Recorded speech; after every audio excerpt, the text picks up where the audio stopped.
Okay, so we're doing our series on understanding the Mishkan as a house of God or a house for man. That was the title for the second half of Shemot. And I want to share with you, Dafka, as a way of introduction. Actually, I'll share my source sheet and my introduction, and then I'll give a second introduction. There we go. Um, I wrote this on Friday, so I have to remember now.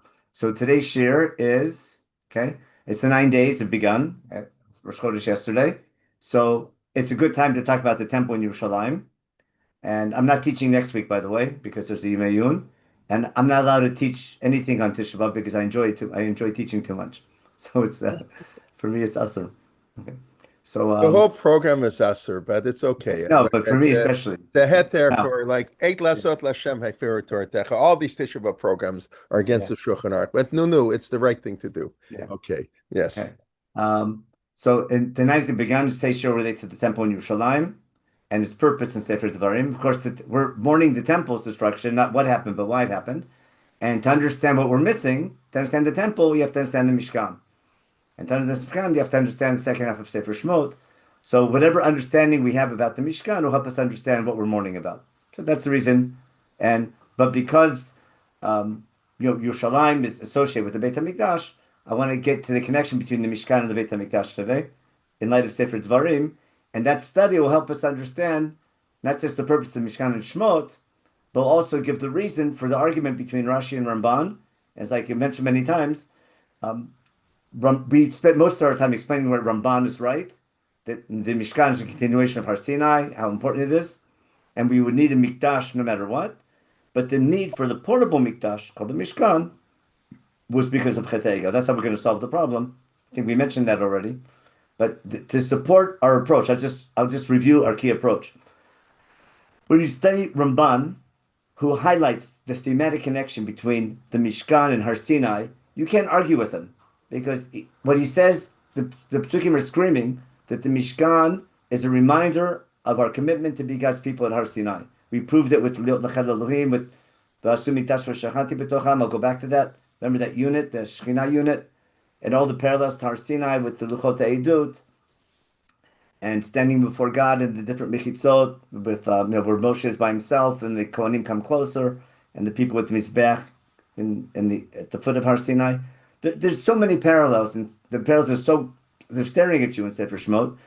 There's no doubt the Mishkan, visiting the Mishkan reminds you of your experience at Har Sinai and your commitment to be God's people.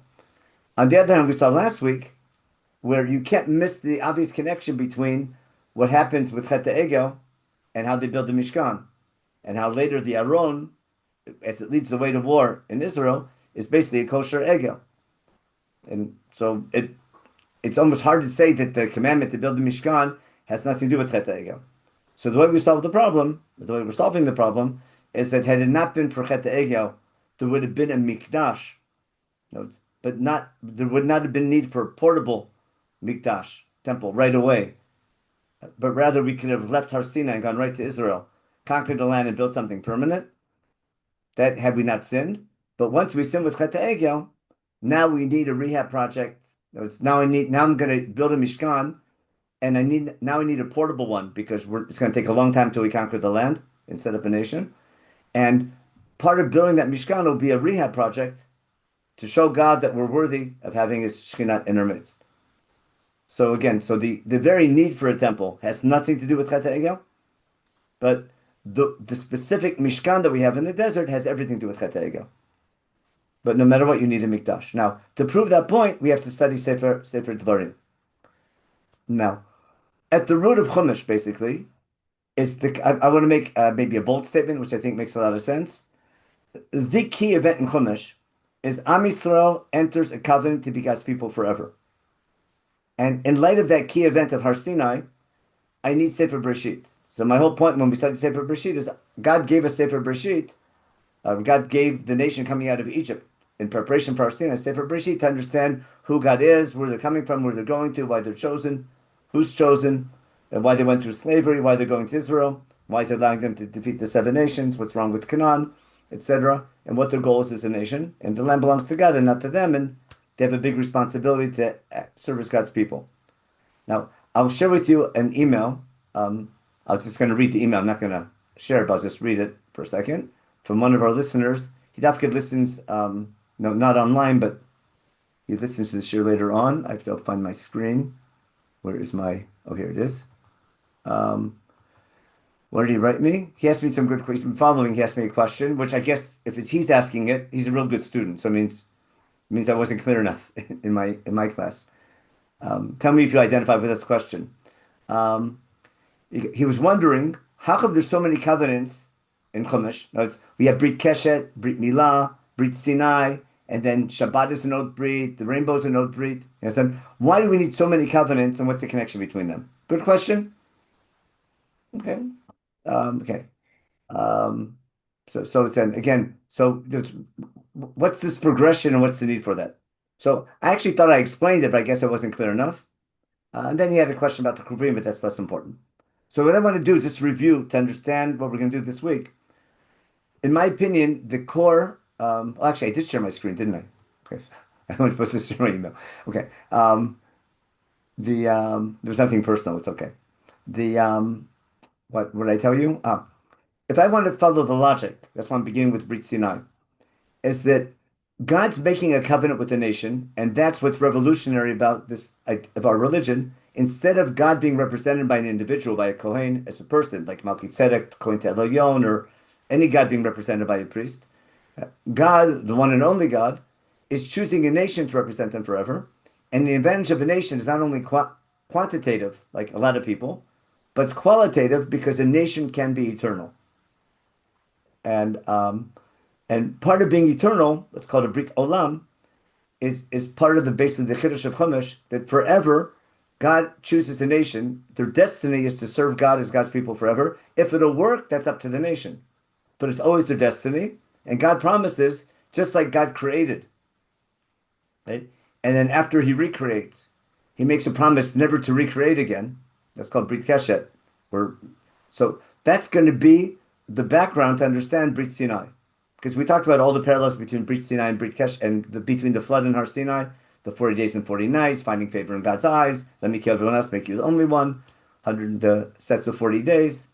We have between Moshe with the tape, no, Moshe Noach and Batzachem B'nai Hashem. We've done that shit before.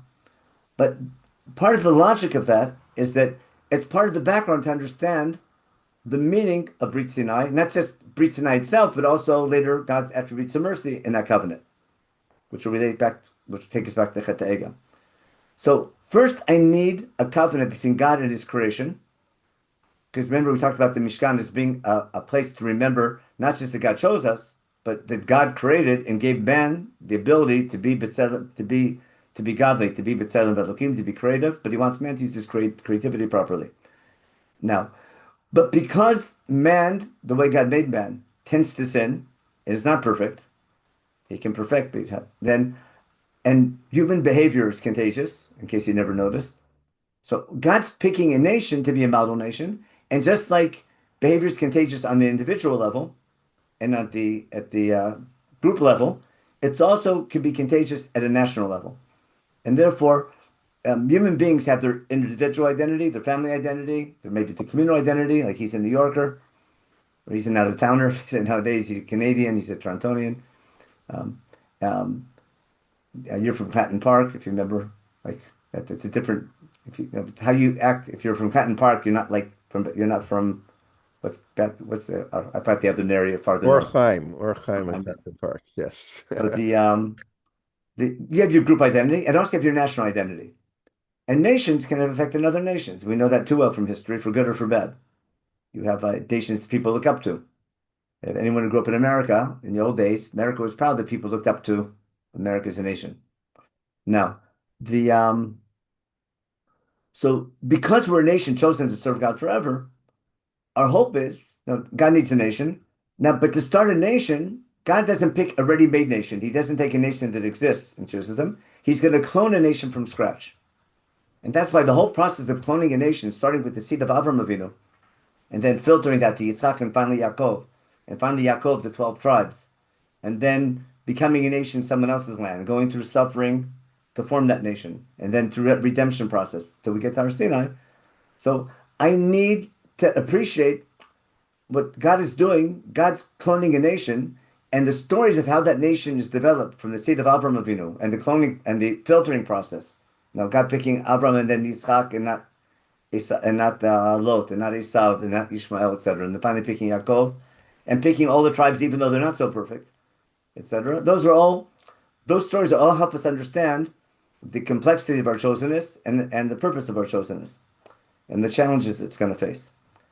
Now, to get things started, God makes what we call Brit Milah, which is, remember when we did that, Brit Milah and Brit Kesher are super parallel in their Lashon, in their wording. They're both eternal covenants, they're Brit Olam. They're both between Elokim, between Beini Ubein. They'll have an oath Brit, and each one God makes a promise. So just like God promises in Brit Kesher, He's never going to bring another flood. He accepts man for what he is. And He's not going to start over again. He can punish selectively, but won't start over again, but man can learn from his mistakes. So then God picks a nation, right, to theoretically help mankind learn from its mistakes. So it's not just being a model nation of good behavior, in my opinion, it's being a model nation of a nation that can learn from its mistakes. I think that's why Chumash talks about focus so much on the mistakes we make and how we can learn from our mistakes. So again, being a model nation doesn't mean being a model that you're always perfect, but you can be a model nation and being a nation that's able to say, hey, we made a mistake. You can say, everyone say, I made a mistake, I did something wrong, but I can learn from my mistakes and grow from them, as opposed to blaming it on somebody else. Now, that's a really difficult challenge, but I think that's what a lot of things of Chumash are about. But the at the seed level, pun intended, Brit Milah is a background for Brit Sinai, because Brit Milah is between God and an individual to start a nation, but the goal of Brit Milah is to get to Brit Sinai. Therefore, when God picks Avram Avinu, Vaschal Goy Gadol, I want you to become a nation, but it's going to take 400 years to become that nation. Then we get to the topic how Brit Milah and Brit Ben Abtarim work hand in hand. Like Brit Ben Abtarim will be the historical process how we become the nation, and the essence of the covenant at the creation level with nature is Brit Milah. Now, just to highlight this, just to get to the key point, I'll share my screen real fast just to review Brit Milah. Where are we? Here we are, and we want a Chumash. That should be a Chumash. Where's the Chumash? That's not a Chumash, but I'll open up a Chumash. Here we go. Bible, Breshit. Just if we did this so many times, but the Brit Milah in Pasuk Zion. Remember, I'm going to make a Brit with you. Remember, you'll be Avram Mon Goim, etc. God changes Avram's name, and then Pasuk Zion. Vakimoti Briti benu benecha. This is the verse. You have the same thing by Noach. Vakimoti Briti. If you know Rosh Hashanah davening, you can't remember. If you remember Zichronot, you can't forget these psukim. Vakimoti Briti benu benecha ubein zarocha charecha ledotam lebrit olam. That's all the key phrases. Hakamat Brit benu ubein forever a brit olam. Okay, what's the goal of the Brit? Lo lachad Elohim, to be your God, and then you'll be my people. It's not that I'm your God. I'll take special care of you. I'm your boss. No, you're working for me. I'm your God, and you're going to work for me. And as a vehicle to fulfill that goal, God's giving us the land of Israel, the land that Avram visits, Eretz Canaan, and there I'll be your God. Again, the Brit is Lo Lachad Elohim, and to fulfill, as a vehicle to fulfill that Brit, God's setting aside the land where we can have a special relationship with Him. And then as an oath Brit, okay, we're going to have the need to to do circumcision. Why that's the oath Brit? To remember you have to have children to become this nation. There's lots of different reasons you can give, but there's a Brit and an oath Brit. That's classic. Just like Brit Keshet had a Brit and an oath Brit. Remember the rainbow was the oath Brit. The Brit was no more floods. Now, but if the Brit is the Lachad Elohim, now what's the giveaway that the Mishkan relates to this? Because if I go back to what we did in the very first year on this, back in Shemot, remember we had those beautiful summary psukim in the end of chapter 29? If I go back to Shemot, in chapter 25, Va'asu l'mikdash v'shachanti b'tocham. Remember that was the introduction, all the asiyah v'asu, v'asu, v'asu. We had that whole unit from chapters 25 to 29. And the end of chapter 29, we have we finish Lamed Chet.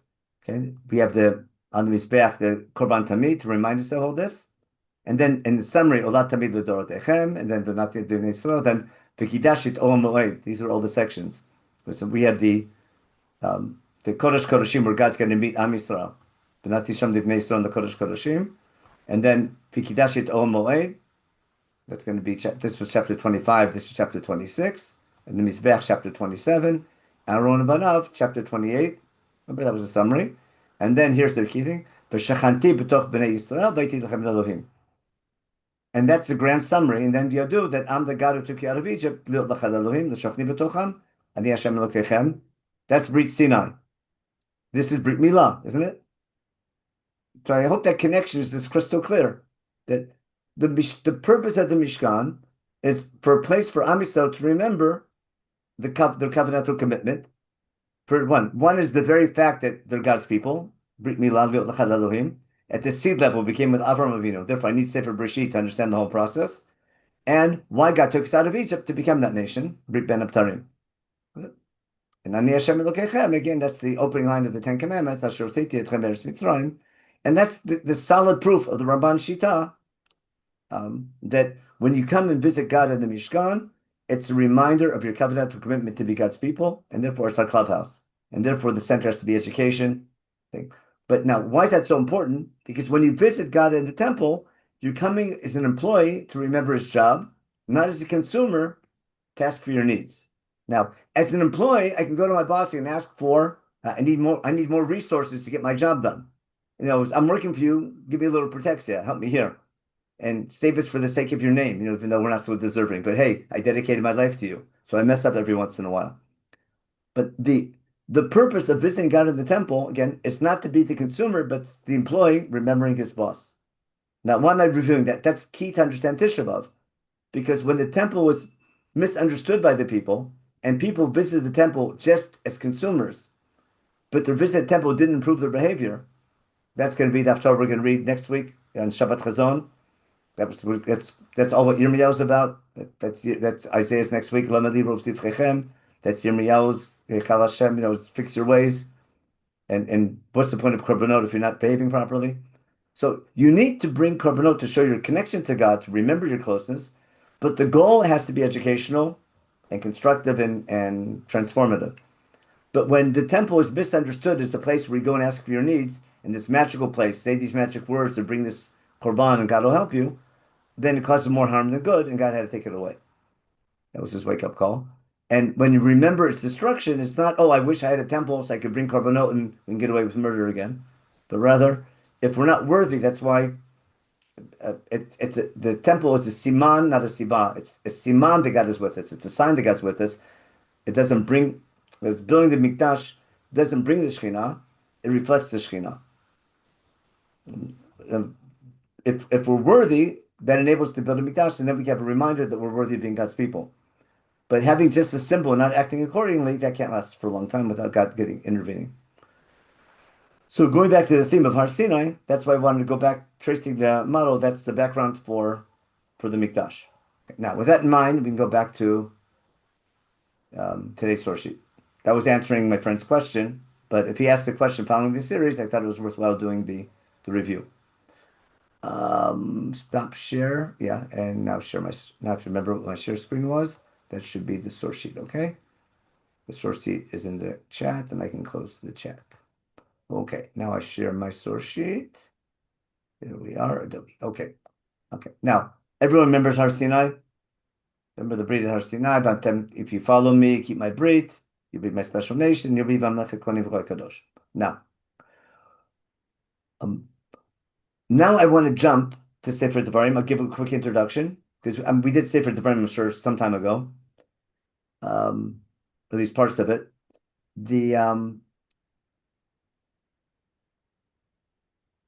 When you study or don't study Bible criticism, okay, one of the big claims they make, how could Deuteronomy be a review of the first 4 books of Chumash if it doesn't mention the Mishkan? The Mishkan is the second half of Sefer Shemot is all about the Mishkan. Most of Vayikra is about the Mishkan. Half of Bamidbar is about the Mishkan. And how does Moshe give a speech and not mention the Mishkan? It's so obvious to them there's got to be a different source. And that's what they call D, if you remember your ABCs. That's like now. What's the mistake they're making? They're assuming that Devarim is a review of Chumash, and it's not. Instead, what is Sefer Devarim? In a nutshell, I'll just review it real quick. In Sefer Devarim, Moshe is going to give a speech before his death, as Am Yisrael is about to enter the land and establish themselves as God's people and fulfill the goal of Brit Sinai, to finally start the nation. And when we entered the covenant at Har Sinai, we didn't only enter a covenant and received 10 statements in Parshat Mishpatim. When Moshe went up for the first 40 days, he received a set of laws of how to take the idea of being a Mamlechet Kohanim V'Gad Kadosh. I need a working plan how to get it done. And therefore, I need laws for how to build a nation representing God. Not about individual behavior, how you behave as an individual, that's Kedoshim to you. How to behave as a society, that's Mishpatim. That's basic laws of of communal life. But how to live as a nation representing God, meaning how and when your army goes to war, a judicial system with the Supreme Court, a funding system for teachers and educators, Kohanim and Levim, and the need to now at the center of that nation will be a central place of worship or central place of gathering, where you're going to remember the essence of your covenant, which Devarim calls about Hamakom Sheyivchar Hashem. So what I want to just review again, I don't have time to prove it. You'll take my word for it now. But in Sefer Devarim, Moshe tells the people, the laws I'm teaching you in this speech from chapter 5 to 26 are laws that came together with the Ten Commandments as a guidebook or instruction book, how to fulfill the goal of the Ten Commandments, not just how to be an individual serving God, but primarily how to be a nation serving God. And therefore, 90% of the laws of Devarim, no one ever saw before. The reader of Chumash never saw before, because they're so important they get their own book. Now, Am Yisrael heard these laws numerous times, but the reader of Chumash didn't hear them. Sefer Shemot tells the story how Moshe goes up to receive those laws, right? But for some reason, Chumash never tells us what those laws were. They're so important they get their own book. And Moshe is going to say, the laws I'm teaching you are the laws I got on Har Sinai in the first 40 days with the Ten Commandments. And the laws are so important, they need constant repetition. That's Vishinantam Levanecha. They need, that's why it's called Mishneh Torah. And Moshe reviews them for the last time in Sefer Devarim. As he reviews them, the laws that are 40 years old, he adds rebuke based on the events that happened over the last 40 years. So the laws are 40 years old, but his rebuke is relatively new. So now, when we study that speech, which is a set of laws that came with the Ten Commandments, we'll see how central the temple is in that speech. And that'll be the temple that should have been had not been for Chet Egel. That's a permanent temple that would have been a reminder of Har Sinai and everything Ramban talked about. But there's no need for it to be portable if we're going to go to Israel right away and conquer the land and set up a nation. Why build something portable for 6 months if I can build something permanent? Now, just a quick review of the main speech in Devarim to show you how central Yerushalayim is. This idea of a mikdash is in the book. So I just want to review the first line of the speech. Moshe, it's in chapter 5. Again, the first 4 chapters is introductory speech. That's a topic in itself. But the main speech in Devarim is chapters 5 to 26. Moshe calls Israel together in the beginning of chapter 5 and tells them, quotation mark right here, and from Shema Yisrael in chapter 5, verse 1, from the middle of verse 1, till the end of chapter 26, Moshe doesn't stop talking. Now, what's the topic of the speech? Shema Yisrael, et ha-chukim v'et ha-mishpatim. Remember this phrase, chukim mishpatim, which I'm commanding you. I'm telling you in yours, and you have to learn them and keep them. These are laws that build principles about how to live your life. And before he gets to the laws, he says these laws are part of a brit. Hashem Elokeinu, Hashem our boss, convened a covenant with us in Chorev. Now, later on, then he's going to talk about that wasn't only with your parents, it was with everybody over there. And God wanted to speak to you panim b'fanim, and you got scared, etc. He quotes the Ten Commandments, the brit. Then he tells the story how y'all got scared. That's chapter 5 in the beginning of chapter 6. When he starts the speech itself, he starts here with Shema Yisrael, Hashem Elokeinu, Hashem Echad, in chapter 6. And then, V'ahavta et Hashem Elokecha, which will be the most important mitzvah, to love God. And then, Bayu, I'm just showing you know by heart, Bayu had Devarim Eila, Shor Nochim Etzapchem, Al Lavavecha, V'shenamtam Levanecha. The Devarim that Moshe is going to speak now in chapter 6 through 26 which will be the Chukim Mishpatim, these laws have to be on your heart all the time, and you have to teach them and drill them and repeat them to your children. That's Mishneh Torah, a set of laws that needs constant repetition. Can I Now, clarify something? I don't understand. yes, sir. Is Sefer Dvarim, all these chukim, you're saying they're parallel, they're said at the Ma'amad Har Sinai, like as part, or was it said after the 40 years? Like of No, water? it was said at Har Sinai. Let me just show you in case. Yeah. Mm. In case it's. I'll just share my screen real fast. We're gonna read this next week in Parshat Chanan, a week and a half. Bible, Deuteronomy, okay? Chapter 5. It says Sefer Dvarim suffers from summer vacation, so people never read it. But I'm not giving you a gematria or a vort or some little trick. Moshe Rabbeinu himself is speaking. Same with what the book is. Because listen to these laws. God made a brit, not only with your parents, with you. God spoke to you face to face. I was a middleman. You got scared. He quotes the Ten Commandments, Tilot Tachmud, etc. And then all these things God said to me in Har Sinai, He wrote them down on stone. That's the first Luchot. And then when you heard God speaking to you, the Ten Commandments, you all got scared. Remember? And you say, hey, we're believers now, but we can't take this anymore. And then Gimel, in your talks, probably Chavdalad, you come and listen to everything that God's going to command us, Hashem Elokeinu, okay? And then you tell us everything that God's saying, V'shamanu Vasinu. The people beg Moshe Rabbeinu, we don't want to hear from God directly anymore, that's too intense. You go up and get the laws that everything you say in God's name will keep. God says, great idea. Okay? They should always have so much fear. Go tell the people, go back to their tents, okay? And listen carefully. And now you, Moshe, you stay here with me on Har Sinai, assuming the first 40 days after the Ten Commandments. And I'm going to tell you the mitzvah, see the word ha-mitzvah, and the chukim mishpatim, which you have to teach them, that they keep in the land they're going now to conquer. Now, the laws coming up in this speech are going to be a set of laws that came together with the Ten Commandments on Har Sinai, most likely on the first 40 days, maybe on the same day, but more likely on the first 40 days. Okay. And therefore, these laws is the pristine, ideal set of laws that Am Yisrael would have had not been for Chet HaEgel. Now, after Chet HaEgel and God changes his attributes, laws can change. But the original set of laws, the original called the original constitution, are the laws in Sefer Devarim, and therefore that doesn't change, even though they might have an amendments, but I can't change the original. Now, I may not pass him like the original, but I keep the original as it was, which will explain all the discrepancies. Now, and therefore God tells Moshe, you stay here, and I'll teach you all these things, and Moshe says, keep them. And then in chapter 6, this is the giveaway, what's coming up in the speech? The mitzvah, and the chukim mishpatim, which God's commanding me to teach you, Menachem, to keep in the land you're going now to conquer, in order to learn to fear God, etc., and make sure to keep these laws, so God will be good to you, etc., to stay in the land and not be thrown out.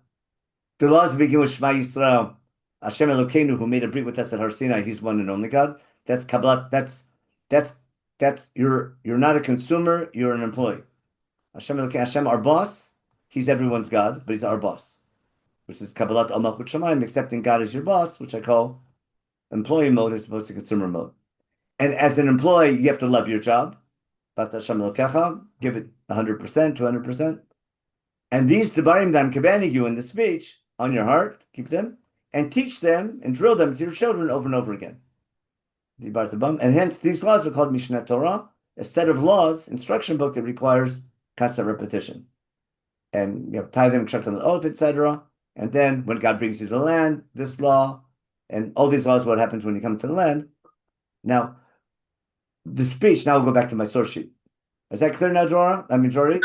No, because why would it say בעבר הירדן, מול ים סוף, like why would it give the geographical place, and why would it give the time that it's like 11 יום מחורב, so עד קדש ברנע, זאת אומרת, why, if they were in the same place, and they were at no, so I'll explain the question and then continue. See, Dorit's asking about the opening psukim of Sefer Devarim that we read at Mincha yesterday. We'll read it on Shabbat. Eilat Devarim, follow Ramban and Ibn Ezra, is introducing not the first 4 chapters, but introducing chapters 5 to 26, the main speech. Remember, are the Dvarim. Now, these laws, Moshe should have taught them when he came down with the first Luchot. Okay. But he can't, because when he came down with the first Luchot, we had a situation. Right. There you go. And therefore, he couldn't teach them until he has to fix the covenant. Now, look how logical it is. The rest of Sefer Shemot is negotiating a livable covenant. The first covenant broke, it was too strict. It was midat hadin. The rest of Sefer Shemot focuses on Moshe Rabbeinu negotiating, proving to God we're not worthy of the first covenant. That's the Chet HaEgel. That shows God we're an Am Kshei Oref, and there's no way we can live with midat hadin. He'll have to kill us. Moshe Rabbeinu saying, forget the whole thing, it's not going to work, and make a nation of people like you. Moshe argues, and he negotiates a new covenant with the same core laws and purpose, but a new relationship where God can forgive. The rest of Sefer Shemot only focuses on the new covenant and the symbol of that new covenant in the Mishkan in its post Chet HaEgel version, which has now kapara and has now chatat and shlamim, and it's a more place, not just remembering you're serving God, remembering God can forgive you, and that you're getting something you don't deserve it. That's a whole share on the korbanot in the Miluim, etc. Now, what Sefer Shemot does tell us that when Moshe came down with the second Luchot, his face was shining, etc. And it says when he came down with the second Luchot, he taught Am Yisrael everything God taught him on Har Sinai. So Shemot tells us that Moshe taught the people everything he learned on Har Sinai, but doesn't say what those laws were. But Am Yisrael heard the laws, but the reader of Chumash didn't find out about them yet. They build the Mishkan. We get laws how to use the Mishkan, Sefer Vayikra. And there's laws that belong to Vayikra that are written in Bamidbar. And then there's a whole book about why we don't make it, how we got ready and what went wrong, that's Sefer Bamidbar. But the laws in Sefer that we got on Har Sinai on the first 40 days, the Moshe received on the first 40 days, those laws are so important, they get their own book. Now, after Chet HaMraglim, all these laws are on hold for the next 38 years because we're not going to our land.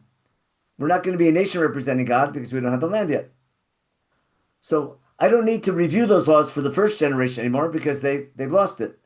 But now that we have a new generation, it's year 40, and now this generation is going to fulfill the goal of the first generation, deja vu. Moshe is going to explain first in the first speech why it's been 40 years. That's why he focuses on the sin of the spies. And now here comes the new speech, and he wants to make sure that they don't make the same mistakes again. He gives them a pep talk.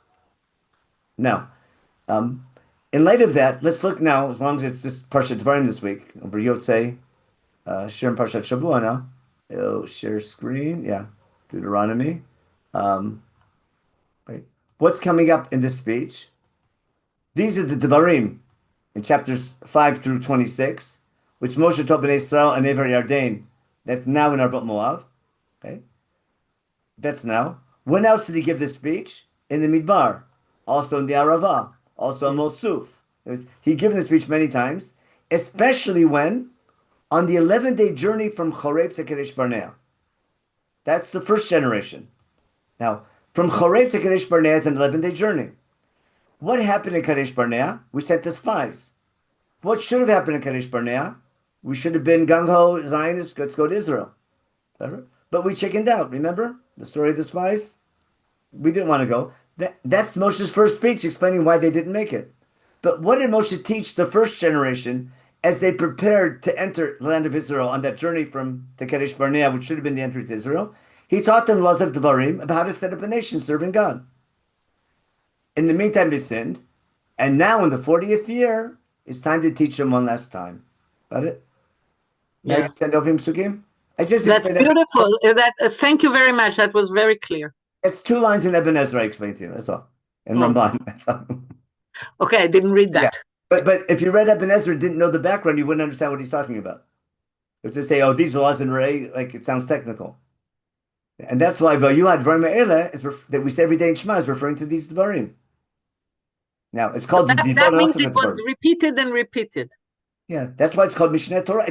It's a book Devarim is not a repeat of the first 4 books. Devarim is a book, it's a set of laws, instruction book, that needs constant repetition.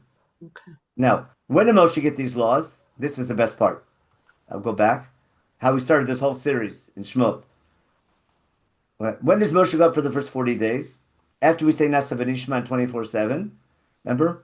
God tells Moshe Rabbeinu, come up the mountain, Alei Hara, and be there, and I'm going to give you Luchot Even and the Torah and the Mitzvah, which I'm writing for you to teach them. Moshe goes up, etc., and Moshe's on the Har for how long? 40 days and 40 nights. Now, if I follow Chumash, what does Sefer Shemot record? Truma Tetzaveh, chapter 5, is the Mishkan. What did Chazal say? No, the Mishkan was given later. So what did Moshe receive on these first 40 days? The laws of Dvarim, which is the Luchot Even, which is the Brit, and the Torah and the Mitzvah. Now, how is the Torah and the Mitzvah Sefer Dvarim? Got it? The Torah and the Mitzvah are the laws of Dvarim. Why? Because a Torah is an instruction book, Horaot. HaMitzvah is the commandment. Now, if I go back now to chapter 26, let me go back to chapter 4. I'm sorry, in Dvarim. And there was Mishpatim also.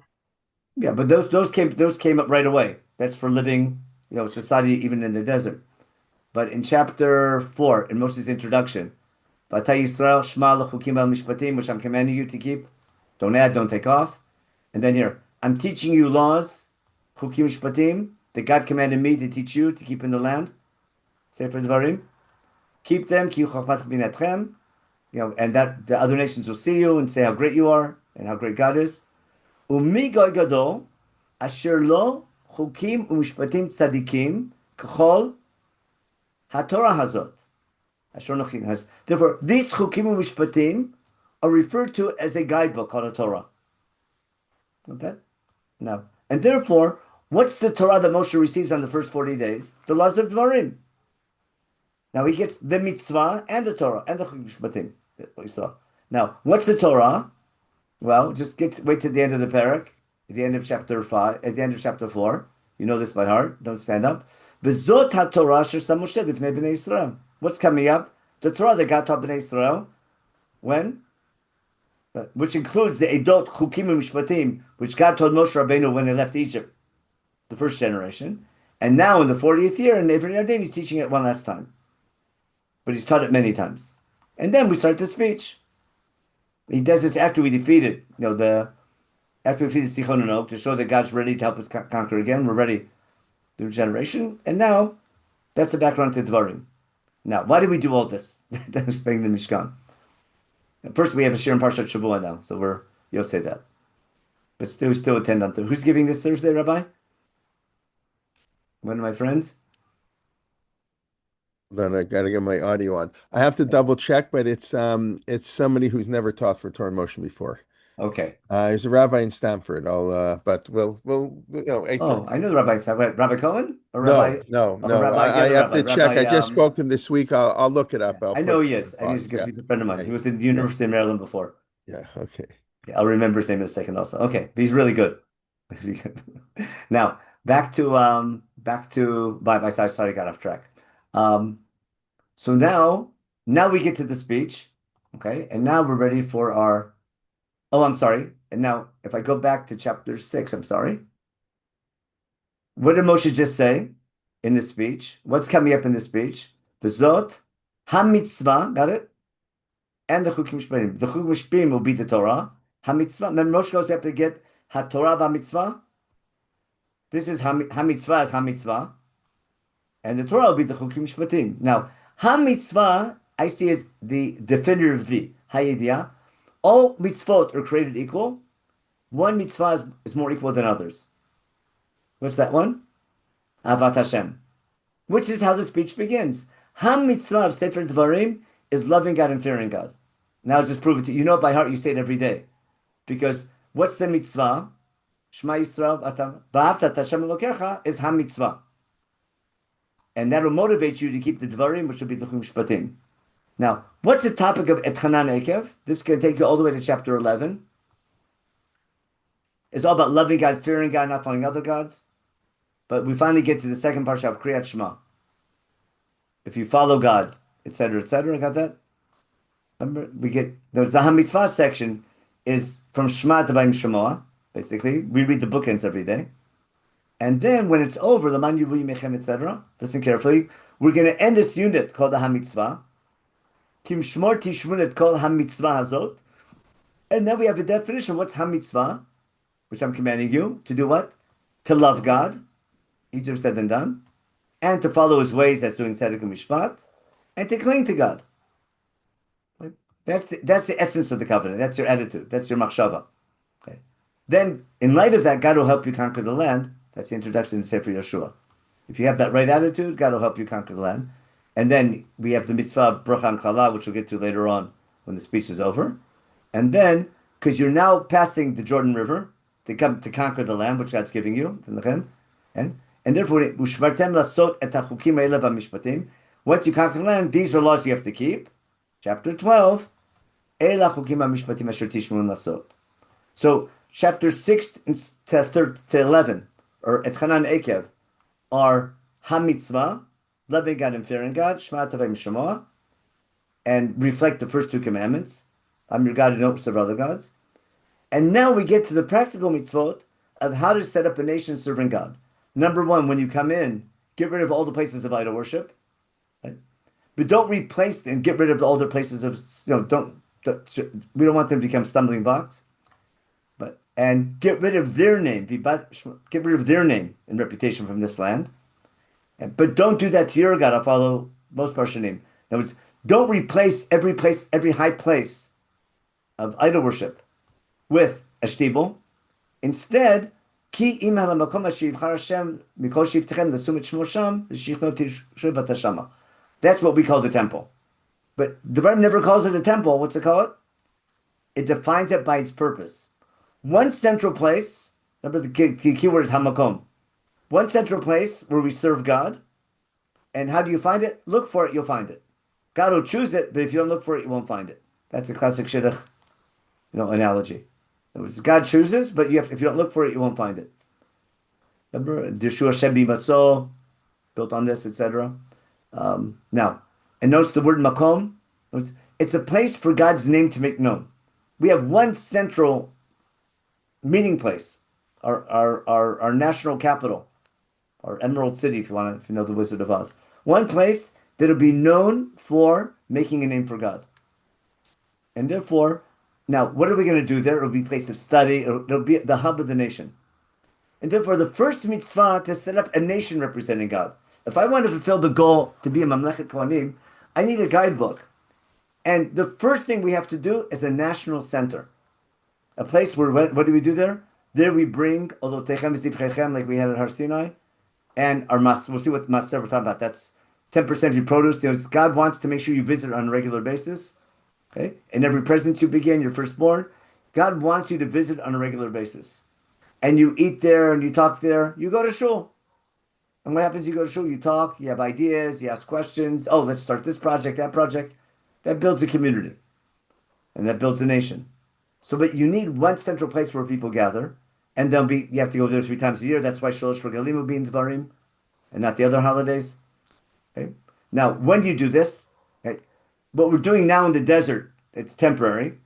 That said, because you haven't come yet to the land that I'm giving you, but you haven't reached Menucha from battle and Nachala giving out the land. But Vabartam et Yarden, when you cross the Jordan River and you settle the land which God's giving you, okay, and you have rest from all your enemies around, then what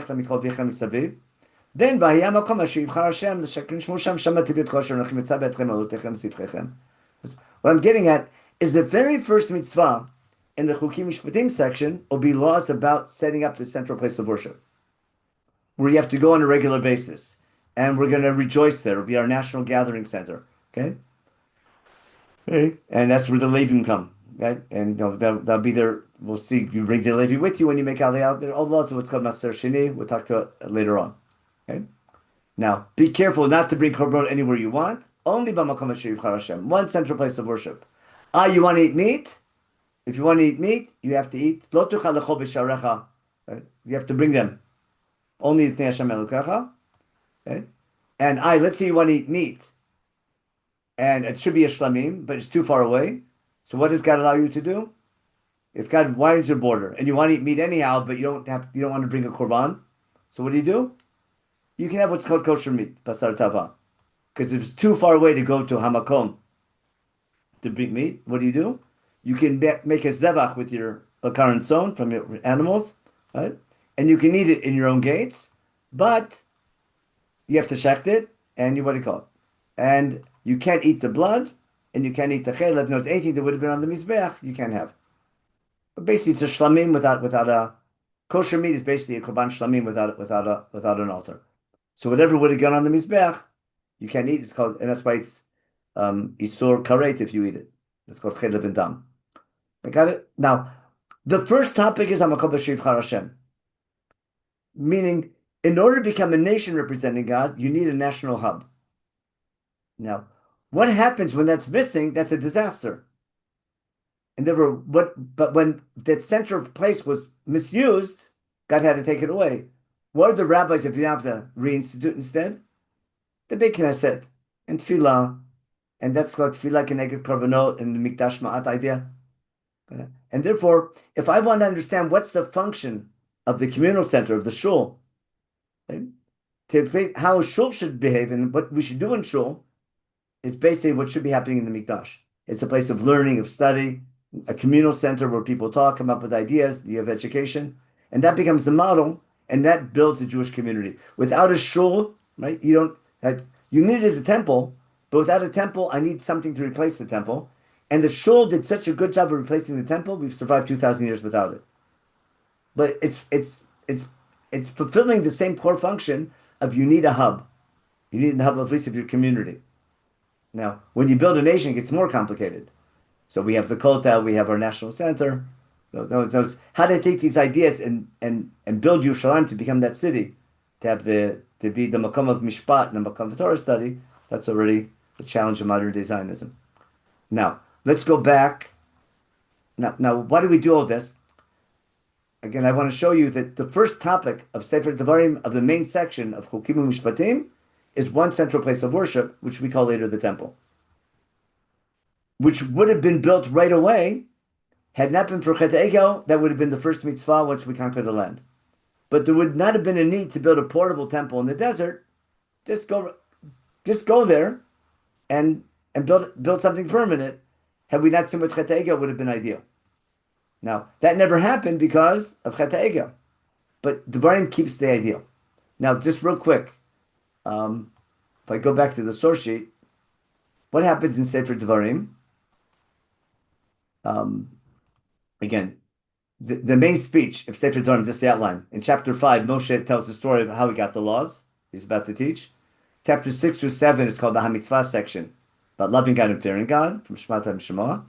And the main Chukim Mishpatim section, the same laws, is from chapters 12 to 26. Okay? We read the end of chapter 11, showing the introduction to chapter 12. And these are laws that will make us a nation representing God. Now, there's a beautiful parallel to the Dibrot. Why? Because the HaMitzvah section is basically Onochi v'lo yelecha. Got that idea? It's the core idea of God's your boss and not serving any other God and loving God and fearing God. That's the underlying topic of chapter 6 through 11, where Moshe Rabbeinu, in light of that, is going to give Musar, look how bad you've been in the last 40 years. She's not going to add new laws, but will give new rebuke in light of those laws. And then the main section begins with Chukim Mishpatim in chapter 12. But the first topic is parallel to the third commandment. Don't carry God's name in vain. Lo tisad Shem Hashem Elokecha lashav. That's what you shouldn't do. What should you do? How do you carry God's name properly? B'makom hashivchar Hashem l'shakein shmo sham, highlighted Shem. Got it? To make a name for God. Okay.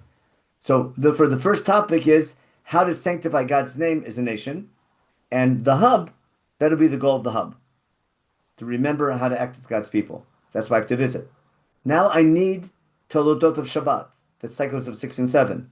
So I have the 7-year Shemitah cycle, the Sholosh Regalim, where we go to visit Hamakom Asher Yivchar Hashem, but with follows cycles of 6 and 7. 6 days and 7 days of Chag HaMatzot, 7 weeks, 7 days of Chag HaSukkot. Those are all parallel to Shabbat, but relate to Hamakom Asher Yivchar Hashem. And then parallel to honoring your parents, we have our national leaders, Shoftim v'Shotrim, Kohanim, etc., the Melech, the Navi.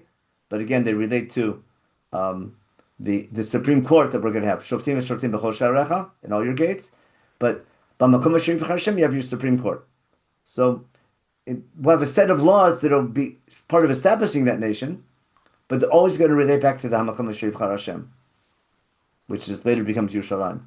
Then parallel to after parallel to again to honoring parents that are our national leaders, parallel to Lo Tirtzach is the laws of going to war, Ir Miklat, Koin Meshuach Melchama, when you go to war, how you go to war, etc. Ending with Egla Rufa, etc. With Lo Tirtzach. Then we have Lo Tinaf, that's what's the name, Ish Ifator, and marriage laws, Yibum laws, etc. Then we have all these other laws of Bein Lachaver, which is Tin. No, we have Edim Zomamin. We have lots of Lo Tachmods and Lo Tignos, basically laws of the marketplace. Remember having just weights and not ripping people off in business, and taking care of the poor and the needy, etc. That'll be the end of Parsha Kitavo. And the final mitzvah is going to be bringing your first fruits to Hamakom Asher Yivchar Hashem, Rabbi Mikra Bikurim. Remember chapter 26, so we read it in the Haggadah, Aramia Vedavi, a yearly proclamation remembering taking God for the whole covenantal relationship and why he watches our history. But in a nutshell, I'm explaining all these laws were given to Moshe Rabbeinu on the first 40 days, together with the Ten Commandments, and they're a guide to fulfill the goal of Brit Sinai. That's why I made such a big deal about Brit in the beginning. Now, to prove it all, just read the conclusion. Look how Moshe ends his speech. It's been a long day since chapter 6, since chapter 5, all the way to chapter 26. How's the speech end? This day, remember? How the speech began? He hasn't stopped speaking since then. So this day, even though I'm teaching laws, Moshe says, these are God's laws. These are God's laws. I'm not making up. It's not Moshe's interpretation. The laws are from God. I'm just the middleman taking them over. And keep them with the right attitude. That's the HaMitzvah. Now we have a beautiful exchange of vows between God and his people. What did you take upon yourselves? This is the great conclusion. Remember Hashem Emircha, Hashem Emarta? If you remember Yom Kippur Daving, Anu Ma'amirecha Tam Amirenu. What did we take upon ourselves? Brit Milah, the Mishkan, remember? V'shachanti, v'ayiti lechem d'Elohim. V'atem t'yudam, the fourth cup. V'lechem d'Elam, v'ayiti lechem d'Elohim. So you took upon yourself, he'll be your God. That's the essence of the Brit. We're his people. To follow his ways, the Lechem B'derech Hashem is doing Tzedek and Mishpat. Read Yirmiyahu, read Parsha Va'era. Remember? Ki dativ asher yitzaved banav v'shamru derech Hashem es tzedek u'mishpat. To keep his laws, that's all the laws of the Torah. Lishma b'kolo is back to Har Sinai. Mishma tishma b'koli. What did God take upon himself? That you'll be his Am Skula, like he told you.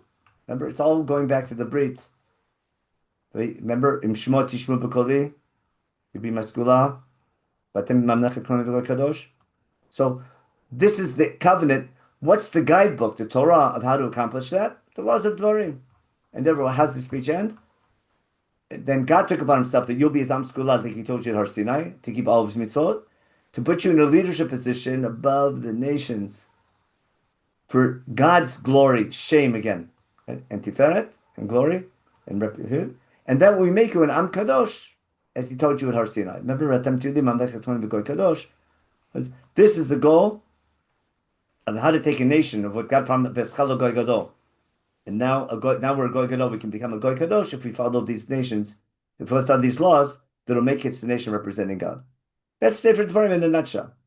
Now, what's that to do with Yom Yom with Tisha B'Av? The center of the nation needs to be one central place called Hamakom. Remember Yaakov's dream we spent time on 2 weeks ago or 3 weeks ago? Then everything was about the Makom. The Makom goes back to Avram Vino, where Avram called out in the Makom HaMizbech, we just call it in God's name.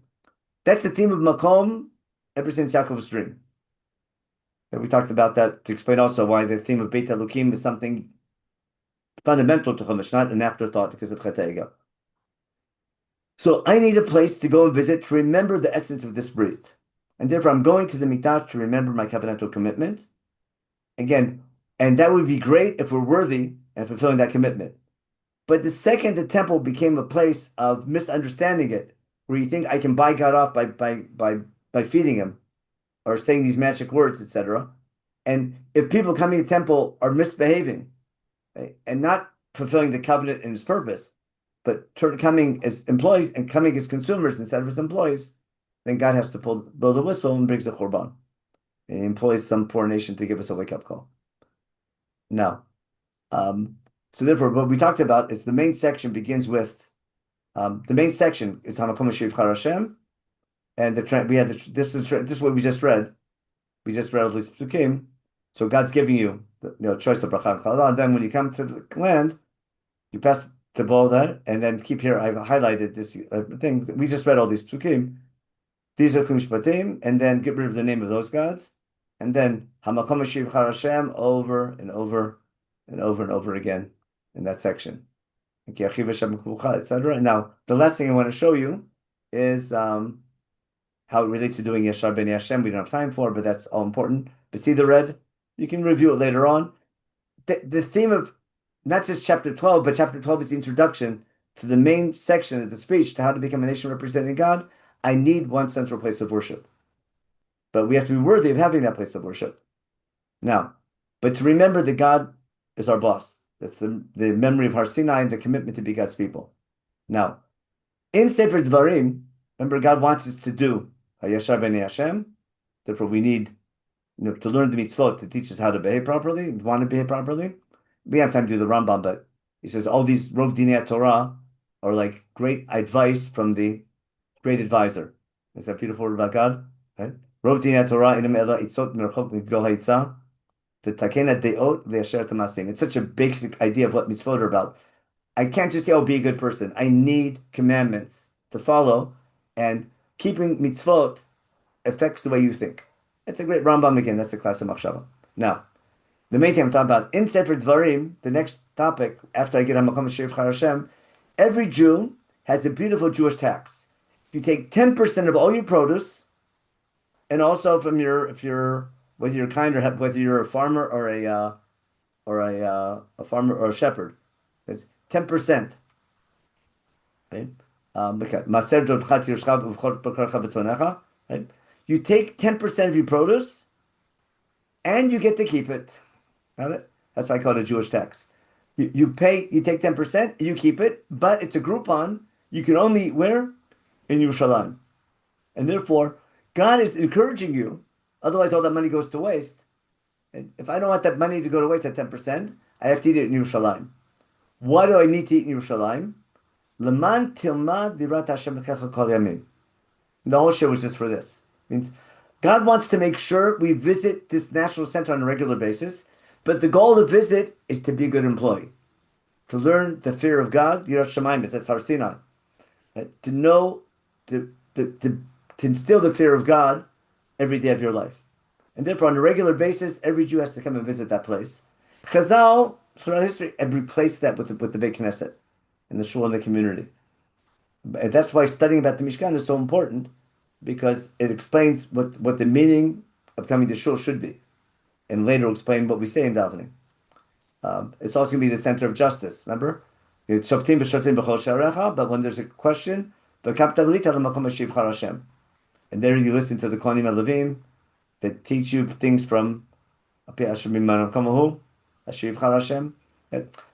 Hamakom Shivchar Hashem is central. Now, this I know my time's up. In a nutshell, look how simple it is now. If I understand the laws of Sefer Dvarim were given on the first 40 days, and they're part of the Brit of Har Sinai, therefore, it's essential to becoming God's people, to having a temple, what we call a temple, but not forget the name temple, one central place where we remember our connection to God. Now, if the goal of that nation is fulfilling the goal of Har Sinai, don't be surprised that that temple will be a reflection of what happened in Har Sinai. So the concept of what we see in the Mishkan of a Kodesh Kodeshim, where the Luchot HaBrit are, remember? Aron HaBrit, okay? And the covenant, and the laws of the covenant, and the Sefer Torah is at the center. But it represents God, but a God who can't be seen, so I got to cover it. Got it? They can't be seen, so only Kohen Gadol goes to Yom Kippur. And I have a Mizbeach in front of it, where we bring Olot and Shlamim like we did at Har Sinai. And the nation gathers like we did at Har Sinai. And we sprinkle blood like we did at Har Sinai. To remember the covenant commitment. So, no matter, forget Chet HaEgel. Right away, God wants one central place, which is the hub of the nation. That we would have no matter what. Again, had it not been for Chet HaEgel, we would have gone right to Israel. and conquer the land, maybe 6 days, I said, maybe 12 days, and um, we would have built a permanent temple. That wouldn't it be nice had we been so perfect? What happens in reality? We're an Am K'shei Oref, we're not ready, we sin with Chet Ego, God, we have the whole thing, Moshe gets a new covenant, and we have to show God we're worthy of his Shekhinah. So now I need a portable, no, I need a portable temple, right, whose main job now would be rehab to be worthy of a permanent temple. So instead of a temple being a place where other nations would come and see God, that would be when Shlomo builds the temple, we'll finally get there. That will be Tilau Shemot Tiferet for other nations as well. That's only when we're ready to go public and we're worthy of being God's people. In the meantime, I need a Mishkan as a rehab project where I go to remember, I can learn from my mistakes and grow and remember what my goal is. So now, because of Chet Egel, I need a portable Mishkan. Now, because of Chet Egel, I now have the second luchot with God's Midot Rachamim, does that affect the korbanot? Is that the reason why I have a chatat now in Hashem? Is that the reason why I need kapara? We have to discuss that. That gets complicated. Would I need kapara even had it not been for Chet Egel? Is that part of human existence? Or is it in kapara because of Chet Egel? That'd be a great machloket. But at least it explains why in Sefer I don't have Yom Rosh Hashanah and Kippur. I just have Shlosh Regalim. Because that's where we come to visit Hamakom Shevchar Hashem. That's Parshat Mishpatim as well. Because I need to visit the hub 3 times a year to remember who my boss is. And what to do with my on the agricultural times of the year. But that's the whole topic of Shlosh Regalim. So because this central place of worship is so central to laws of Dvarim, which come with the 10 Commandments, you can't say that there would not have been a temple and not been for Chet Egel. Chet Egel is not the reason why we need a temple. Even a lot of people think that's what Rashi never says that. Rashi says it's out of order. On the other hand, there's no logic in building a portable Mishkan. If you're going to Israel, why spend 6 months building something portable if God's going to send a malach and lead you and conquer the land? Build something permanent. And therefore, the portable temple we need is because of Chet Egel. But had Chumash been in order, when with this? Had Chumash been in order, what might people think? If the laws of the Mishkan that we get would have been given only after Chet Egel, what would people think? That the reason for Mishkan is because of Chet Egel? To highlight the connection between the Mikdash and the Mishkan and Har Sinai, what did Chumash do? It took Truma Tetzaveh and moved it, juxtaposed it to Yitro Mishpatim. You got that? Remember that we did those boxes before? I'll just share the boxes real fast. Let me open up a file. Like this one. It's got to be in recent files. Give me something here. Open recent files. Devarim. No, that's not us. All recent files. I got one here somewhere. We're doing. Oh my gosh. Let me just do it from my. I'm getting everything confused here. I'll just do it from my. This should do it.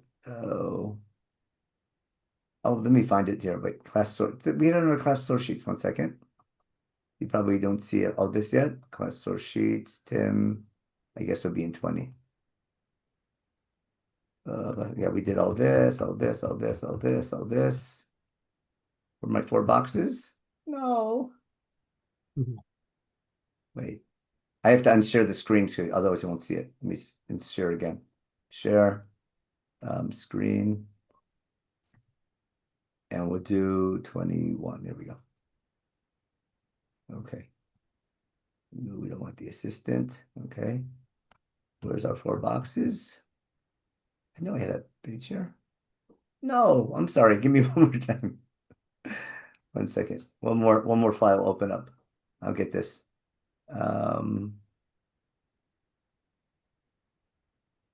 22 last week? No, maybe 19. Here we go. Okay, my mistake. Now we can share. Share. Here we are. Okay. Remember these 4 boxes? So if let me use my arrows here. Arrow. Turn this off. There, arrow. Oh no, that's not good. Oh, we want this. We want to draw. Okay. We want arrows. That's what we want. Okay. Had Chumash been in order, we go like this. Got it? And then we got this. Got it? And then this. That's how Chumash. That's the chronological order of Chumash. But this whole box, now I need to make a circle.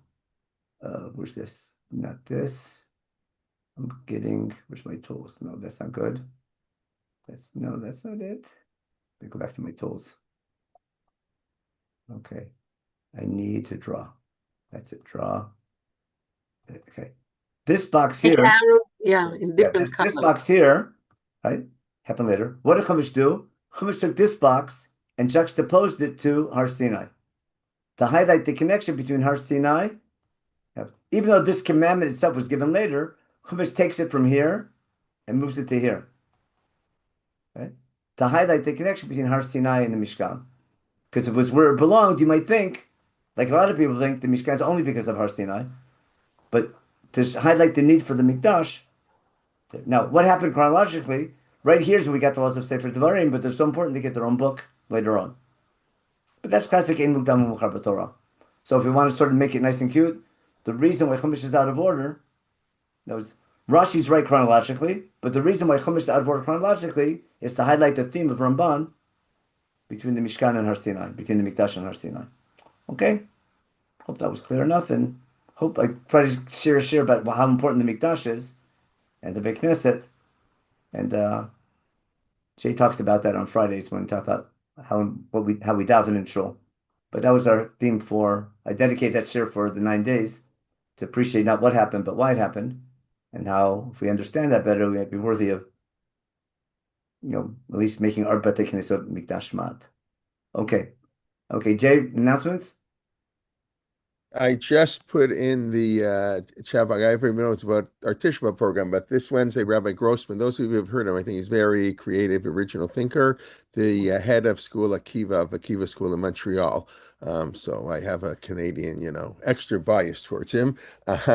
We'll be starting a 4-part series, 11 a.m. Wednesday. Rabbi Slotniks, who've been teaching the last 4 Wednesdays, so he's finished, and now Rabbi Grossman will be at 11 a.m. in the morning.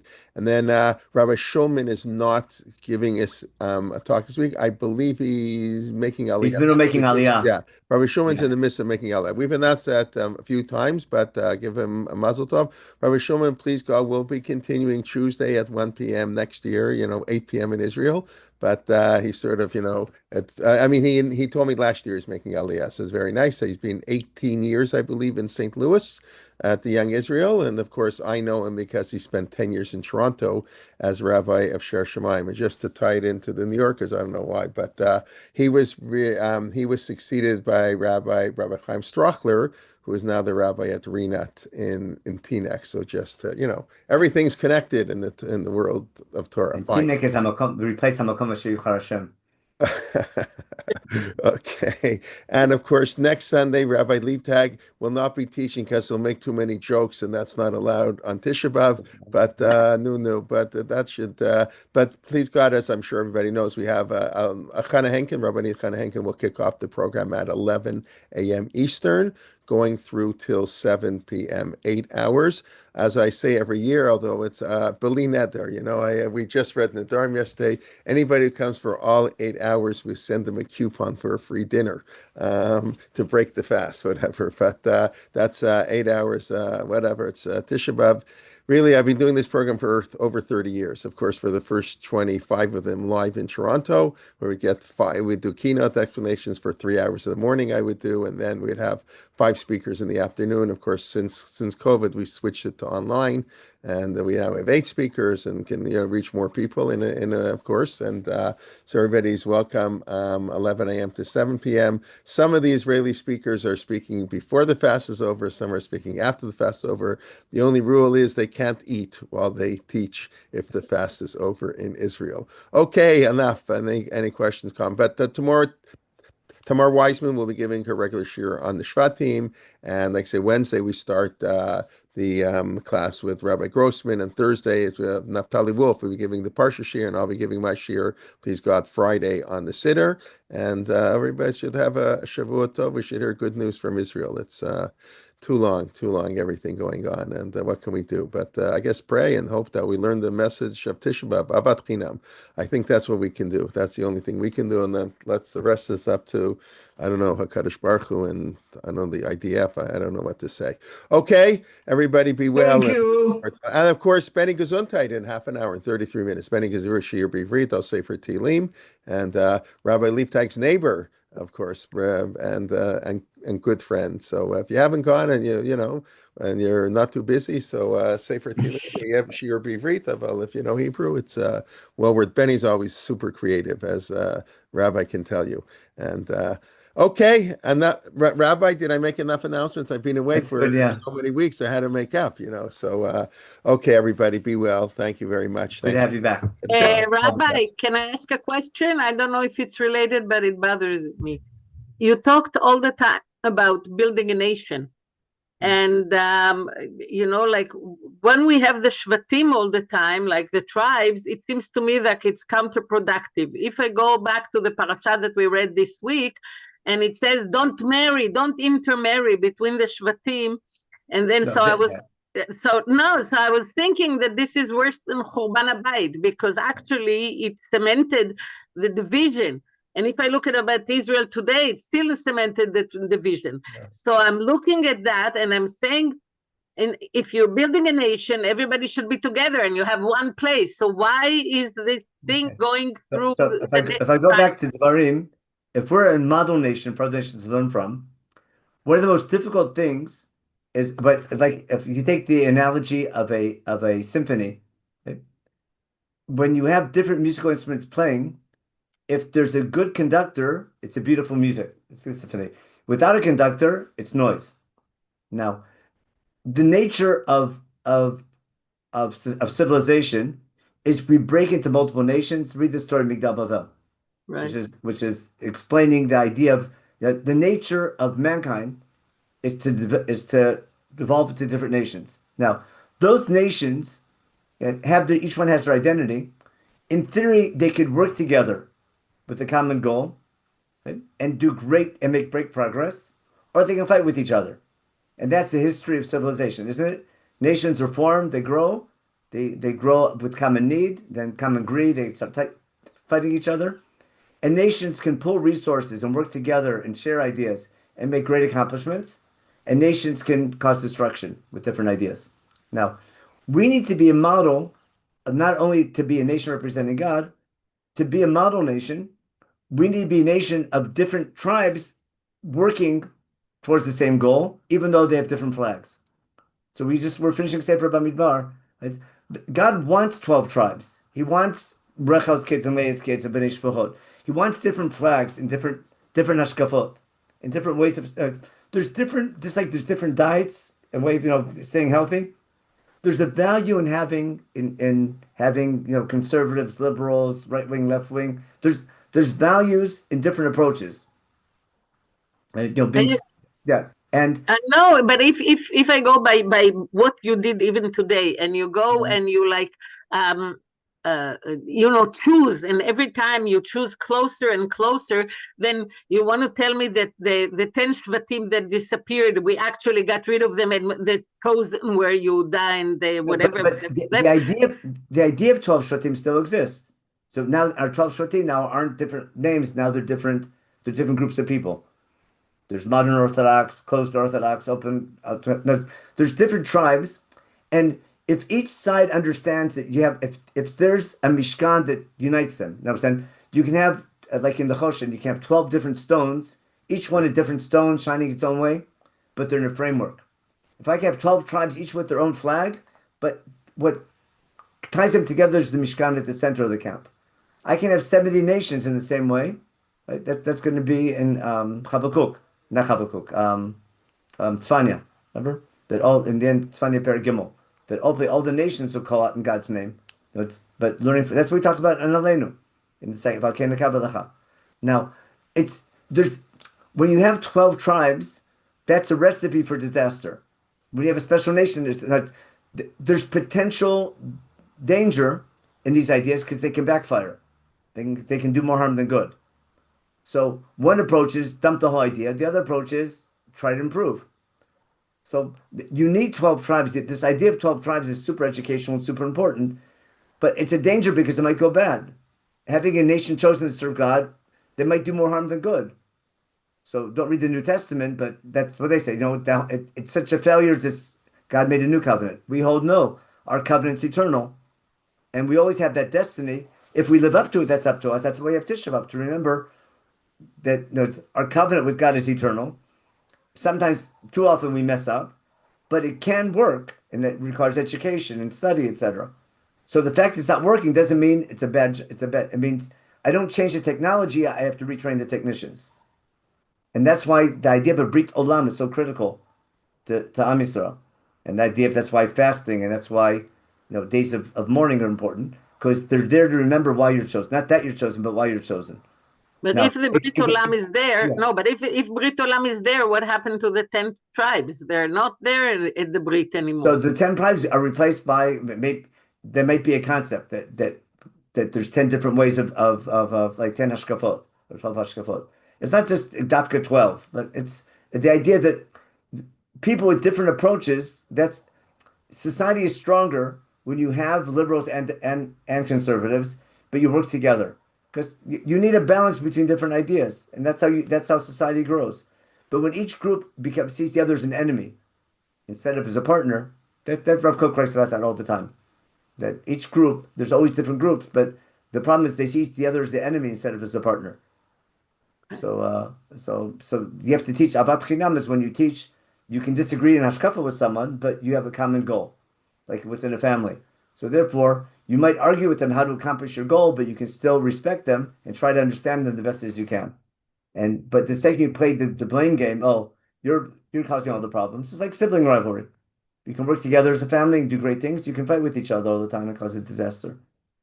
All right, I know it's late. I'll just end. Yeah. We were actually talking at lunch yesterday about how we've sort of lost the notion of our Shvatim, because in the Torah, I mean, the end of the Parsha yesterday, like you're not allowed to marry outside of the Shevet. That's like unbelievable.